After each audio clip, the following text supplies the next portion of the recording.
May respect to our school Yundol World Mission Christian Academy Inc. To our principal, Ma'am Maurites Briones, to our school administrator, Ma'am Rosalie Platil, and also to our teachers, parents, visitors, friends, and my fellow graduates. A pleasant afternoon, everyone. I stand before you with a heart full of gratitude and joy. Our journey was not that easy, but still we managed to thrive and survive.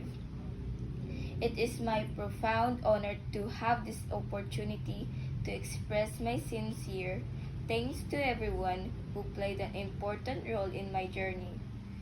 First, I want to thank my family for the unwavering support, endless encouragement, and unconditional love, which became the foundation of my strength and success.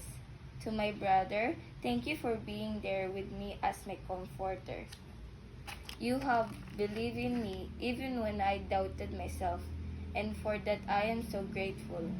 To my friends, I treasure the companionship. The memories that we had will be kept in my heart. And to my best friend, thank you so much for your constant presence through bad times and good times.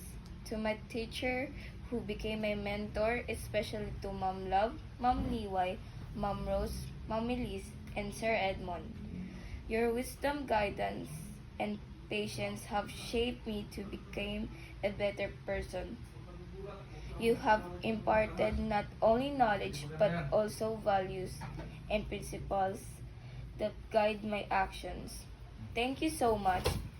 To my classmates, your collaboration in all school activities has made everyone challenge surmountable and every achievement more rewarding. Thank you for your hard work, dedication.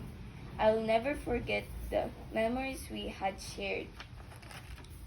Finally, to everyone who has believed in me, your encouragement became the beacon of hope and motivation.